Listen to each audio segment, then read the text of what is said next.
അല്ലേ?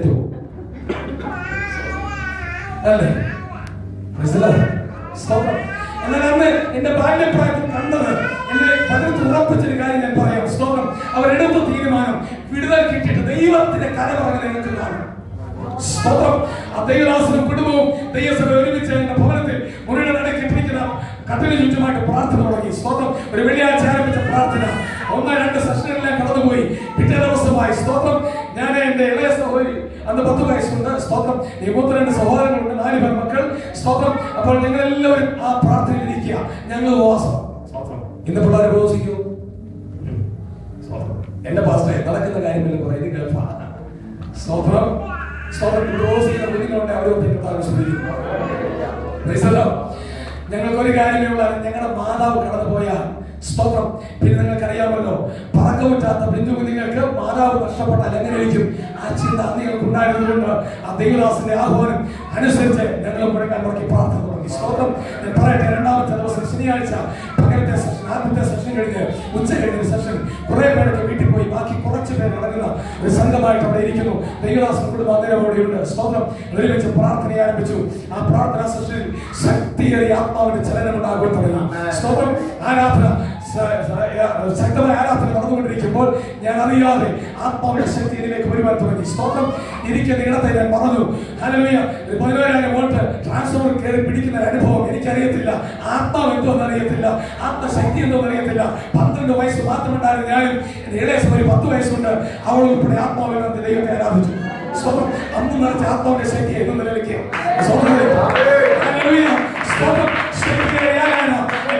മലയാളത്തോടുകൂടി ആ പിറ്റുകുഞ്ഞുങ്ങളാ ഞങ്ങളുടെ പേര് അന്ന് ദൈവം പകർന്നു.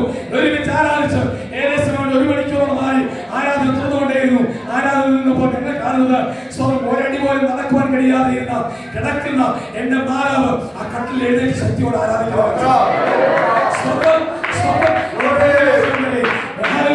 ഇവിടെ വന്ന് സാക്ഷ്യ പ്രസ്ഥാനം ഈ സഭയിൽ വന്നോ എനിക്കറിയത്തില്ല. ഇവിടെ ദേശം കൊണ്ടുവരേണ്ടിയായിരുന്നു. സാക്ഷ്യം ദൈവം ഒരുക്കി. ഇന്നും ആരോഗ്യത്തോടെ കർത്താവ് എന്റെ മാതാവിനെ സ്നേഹിക്കുന്നു. രോഗം മാതാവിനെ ബാധിച്ചുവെങ്കിൽ ആ പാസത്തെ അഴിച്ചു കളയുമോ എന്റെ കർത്താവ്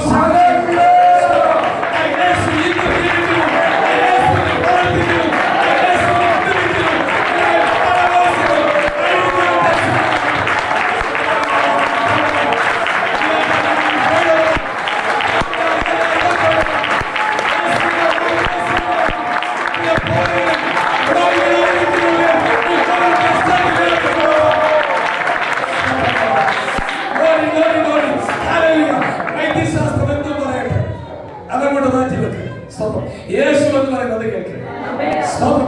കഴിവുള്ളവൻ പറയുന്നു ഞാൻ ചെയ്യാം, കഴിവുള്ളവൻ പറയുന്നു ഞാൻ വിട്ടുനിൽക്കാം. സംശയിക്കല്ലോ. ദൈവങ്ങളെ പറ്റി പ്രാർത്ഥനയോടെ ഇരിക്കണം. സ്തോത്രം. ദൈവമേ ബലപ്പെടുത്തട്ടെ. ഹല്ലേലൂയ. മടങ്ങി വരാം. സ്തോത്രം.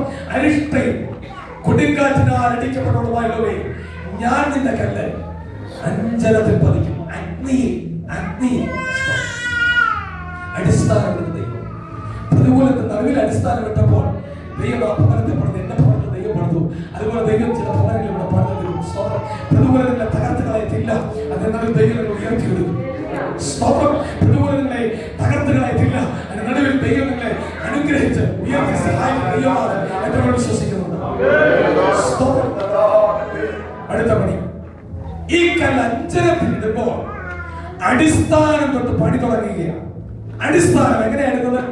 ഇനിയുള്ള കല്ലുകൾ 3 കല്ലുകളെ എടുത്തു കാണിക്കാൻ ഞാൻ ആഗ്രഹിക്കുന്നു. ഈ 3 കല്ലുകളും പഴയ നിയമം പഠിക്കുന്നതിൽ ഭക്തന് മനസ്സിലാകും. സ്തോത്രം. ഇസ്രായേൽ ഗോത്രത്തിൽ 12 എണ്ണത്തെ പ്രതിദാനം ചെയ്യുന്ന കല്ലുകൾ, സ്തോത്രം, 12 കല്ലുകൾ മഹാപുരോഹിതന്റെ മാർപ്പതക്കത്തിൽ പതിച്ചിട്ടുണ്ട്. ഈ 12 കല്ലുകളിൽ പെടുന്ന 3 കല്ലുകളെ ഇവിടെ എടുത്തു കാണിച്ചിട്ട് ദൈവാത്മാവ് പ്രവാചകൻ കൂടെ വിളിച്ചു പറയുന്നു, ഞാൻ ഈ കല്ലുകൾ കൊണ്ടാണ് ഇസ്രായേൽ പണിയാൻ പോകുന്നത്. സ്തോത്രം. അതിന്റെ അടിസ്ഥാനം, അതിന്റെ താഴികക്കുടങ്ങൾ, അതിന്റെ ഗോപുരങ്ങൾ, ഇത് പണിയുന്നത് സ്തോത്രം ഈ കല്ലുകൾ ഉപയോഗിച്ചാണ് പണിയുന്നത്. സ്തോത്രം. ഈ 3 കല്ലുകൾ ഉപയോഗിക്കാത്ത ഒരൊറ്റ പണി ദൈവത്തിന്റെ പണിയുണ്ട്. ഒരു സ്തോത്രം ചെയ്തു. സ്തോത്രം. വേറെ ഏത് കല്ലുകൂടെ കൊണ്ടുവന്നിട്ട് പണിതാലും ആ പണി ദൈവം അംഗീകരിക്കും എന്ന് ഞാൻ വിശ്വസിക്കുന്നില്ല. ഈ പണി നടക്കണമോ ഈ 3 കല്ല് അതിനകത്തുണ്ടായിരിക്കും. എന്ന് പറഞ്ഞാൽ ഈ 3 കല്ലിലും ആത്മീയമായ അർത്ഥങ്ങളുണ്ട്. ഒന്നാമത്തെ കല്ല് വായിക്കാം, ഭാഗം വായിക്കാം. ഞാൻ നിന്റെ കല്ല് അന്തരത്തിൽ പതിക്കുകയും നീലക്കല്ലുകൊണ്ട് നിന്റെ അടിസ്ഥാനമിടും. ദൈവസഭയുടെ പണി നീലക്കല്ലിന്റെ അടിസ്ഥാനമിട്ടാണ് ദൈവം പറയുന്നത്. സ്തോത്രം. അഞ്ചനത്തിലാണ് പതിപ്പിക്കുന്നത്. സ്തോത്രം. എന്നാൽ നീലക്കല്ലുകൊണ്ടാണ് അടിസ്ഥാനമിടുന്നത്. സ്തോത്രം.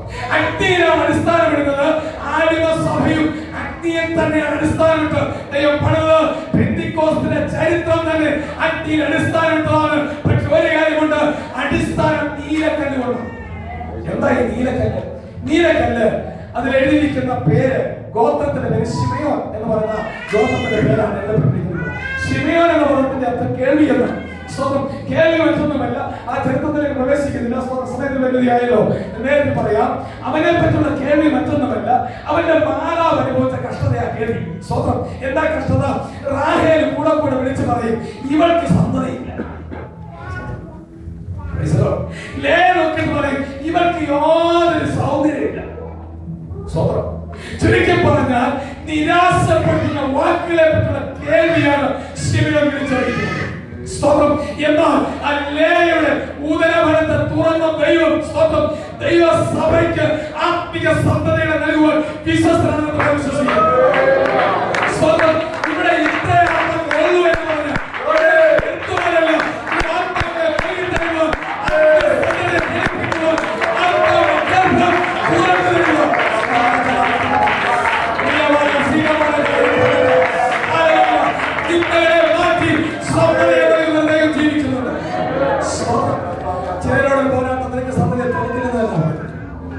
എനിക്കറിയില്ല.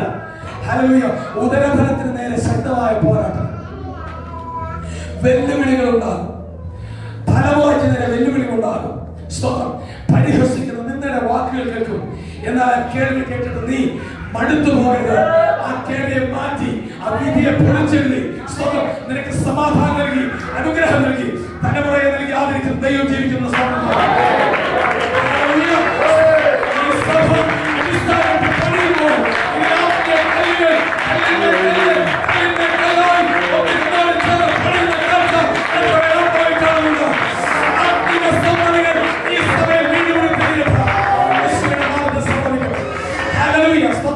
നീലക്കല്ല് ശിമയോന്റെ പേരാണ്.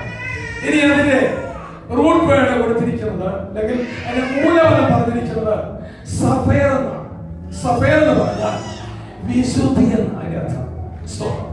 നാം തിരുവനന്തപുരം പഠിക്കുമ്പോൾ പുറപ്പാട് പുസ്തകത്തിൽ ഇസ്രായേൽ മൂപ്പന്മാർ യഹോവയെ കാണുന്ന ദർശനം കാണുമ്പോൾ അവിടെ എഴുതിയിരിക്കുന്നു, അവന്റെ കാൽ നീലക്കൽ പടുത്ത തളമ്പ് പോലെ. ദർശനം ഏറ്റെടുക്കുമ്പോഴും അതേ പദം തന്നെ പറയുന്നു, നീലക്കല്ലിന്റെ കാഴ്ച പോലെ. ഉത്തമഗീതത്തിൽ ആ പ്രിയനെ പറ്റിയുള്ള വർണ്ണന വരുമ്പോൾ ഇങ്ങനെ പറയുന്നു, അവന്റെ ഉദരം എന്നാണ് എഴുതിയിരിക്കുന്നത്. സിറിയ ഭാഷ അവന്റെ ഹൃദയം നീലക്കല്ല് പോലെ. ഇത് ദൈവിക വിശുദ്ധിയെ കാണിച്ചത്. അടിസ്ഥാന വിശുദ്ധിയിലാകണമെന്ന് പറഞ്ഞു. ദൈവസഭയുടെ പണി ദൈവം ഏറ്റെടുത്ത് കഴിഞ്ഞാൽ എങ്ങനെയെങ്കിലും നടത്തിട്ട് പോകുന്ന ദൈവമല്ല. സ്തോത്രം. അകത്തൊരു ശുദ്ധീകരണം ചില ആവശ്യം തന്നെ. സ്തോത്രം.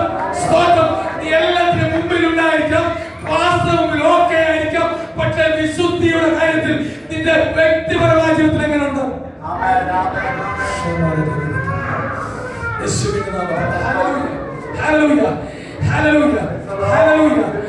അവനവന്റെ ജീവിതത്തിലെ കൊണ്ട് നോക്കിക്കൊണ്ട് ദൈവം പണിയുന്നതെങ്കിൽ ഏതെങ്കിലും കല്ലുകൊണ്ട് പണിയുന്നതായി വിചാരിച്ചിട്ട് വെട്ടുകുഴിയിലെ കുറവ് തിരിച്ചിട്ട് കല്ലിനകത്ത് കേട്ടത്. ആരാധനയ്ക്ക് വരുമ്പോൾ പാട്ടുണ്ട്, ആരാധനയ്ക്ക് വരുമ്പോൾ സാക്ഷ്യമുണ്ട്, ആരാധനയ്ക്ക് വരുമ്പോൾ നിനക്ക് വളരെ വളരെ ആത്മീയ കാര്യങ്ങളൊക്കെ പറയാനുണ്ട്, അന്യഭാഷയുണ്ട്. ഇതെല്ലാം നല്ലതാ, കാര്യം ശരിയാ. പക്ഷെ വ്യക്തിപരമായ ജീവിതത്തിൽ നീ ഇവിടുന്ന് വിട്ടു കഴിയുമ്പോൾ നിന്റെ വിശുദ്ധി എങ്ങനെയുണ്ട്? ഇന്ന് സഭകളിൽ ആത്മീയ തലമുറയെ പിശാച് അടിയറ വെച്ചിരിക്കുന്ന കാര്യം വിശുദ്ധിയിലാണ്. സ്തോത്രം. സ്തോത്രം. ഇവിടുത്തെ സംസ്കാരമൊന്നും ഫ്രണ്ടിപ്പാസ് അറിയത്തില്ല. പക്ഷെ ഒരു കാര്യം പറയാം, ഹല്ലേലൂയ, ഒരു ദൈവഭക്തൻ ഹല്ലേലൂയ ബാബിലോണിന്റെ അടിമത്തത്തിൽ പോയാലും ദാനിയേലിനെ പോലെ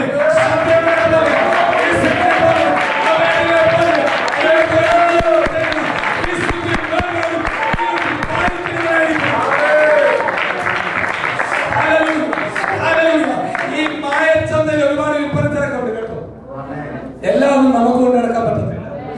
എല്ലാവർക്കും കഴിക്കാൻ പറ്റുന്ന കാര്യം നമുക്ക് കഴിക്കാൻ പറ്റത്തില്ല. സ്വന്തം സ്വന്തം ചിലർ പിന്നെ വാക്യം തപ്പും. ബിയർ കുടിക്കാൻ നല്ല അവസ്ഥ ഉണ്ടോ? വലിയ ആൾക്കോട് ഇല്ലെന്ന് അവസ്ഥയൊക്കെ പഴത്തരാജ്യത്തിലേക്ക് അതൊക്കെ വലിയ കാര്യമില്ല. പാർസൽ നാട്ടിൽ കിടക്കുന്ന വലിയ പിടിയൊന്നുമില്ല. പാസ് 2 മാസം കൊണ്ടൊക്കെ വരാതി കുറച്ചൊക്കെ മനസ്സിലാവും. ഞാൻ വരുന്നില്ല കേട്ടോ.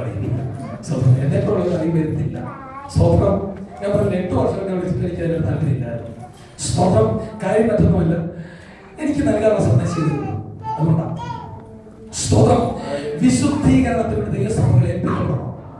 എന്തേ ആത്മീയ തലമുറയുടെ വിശുദ്ധി, പെന്തക്കോസ്തിന്റെ വിശുദ്ധി എവിടെ പോയി? ഒരു കാലഘട്ടത്തിൽ അകത്തളങ്ങളിൽ അശുദ്ധി നിറച്ചുകൊണ്ട് അകത്തു കയറി വന്നവരെ വിവേചിച്ചിട്ട് സ്തോത്രം ഇത്രയ്ക്ക് ഉള്ളോ എന്ന് ചോദിച്ചു സെക്കൻഡിൽ താഴെ സ്വതന്ത്രേ എവിടെ പോയി പെന്തക്കോസ്തിന്റെ വിശുദ്ധി? എവിടെ പോയി പെന്തക്കോസ്തിന്റെ വേർപാട്? ഹല്ലേലൂയ. അതിനെ നടിച്ചവർ ആരെ ഇടിച്ചു കളഞ്ഞതോ ഇന്ന് പലകാലം മടങ്ങി വരട്ടെ. ചില കുടുംബങ്ങളിൽ വിശുദ്ധിക്ക് വേണ്ടി ഏൽപ്പിക്കപ്പെട്ട ആ കുടുംബം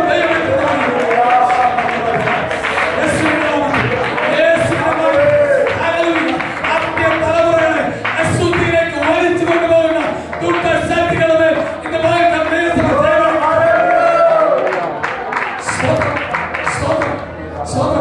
ബാബിലോണിൽ പാത്രങ്ങൾ ഇല്ലാഞ്ഞിട്ടാണോ ബെൽശസ്സർ ആ വിശുദ്ധ പാത്രങ്ങൾ നിറച്ചത്?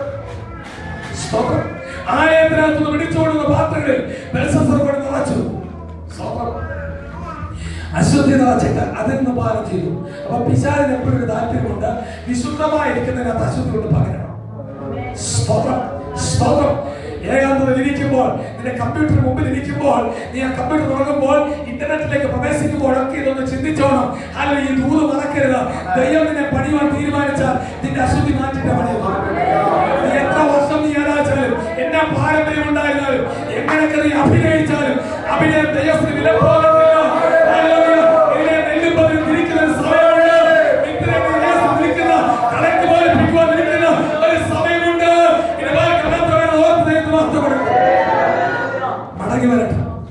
വിശുദ്ധിക്ക് വേണ്ടി ഏൽപ്പിക്കപ്പെടട്ടെ.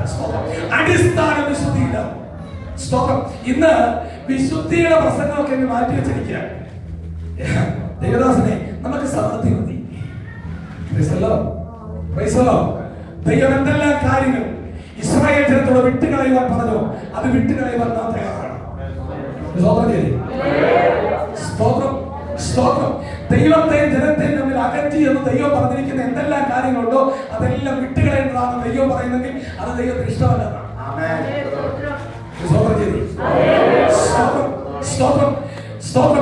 അതുകൊണ്ട് അതിനെ പിന്നെ എന്താ ഒന്നൊന്ന് നയത്തിലൊന്ന് മാറ്റിയെടുക്കാൻ വേണ്ടി ആരും പിന്നെ വാക്യം തന്നെ ഇഷ്ടമാക്കണ്ട. ദൈവത്തിന് ഇഷ്ടമല്ല എന്ന് ഇഷ്ടമല്ല തന്നെ.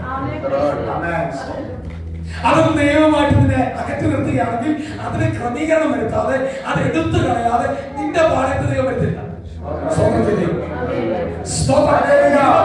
71 എന്ന് പറഞ്ഞാലും അതിനകത്ത് വിജയം കിട്ടുന്നില്ല. നിനക്ക് പാട്ട് പാടാം, ഉച്ചത്തിൽ പാടാം, അന്യഭാഷ ചിലപ്പോൾ പറഞ്ഞിരിക്കും, കാര്യമൊക്കെ ശരിയാ. പക്ഷെ ജീവിതത്തിൽ ദൈവം നിന്നെ അകത്തേക്ക് പണിയുന്നുണ്ടെങ്കിൽ യഥാർത്ഥത്തിന്റെ ജീവിതത്തിൽ വിശുദ്ധി ഉണ്ടായിരിക്കും.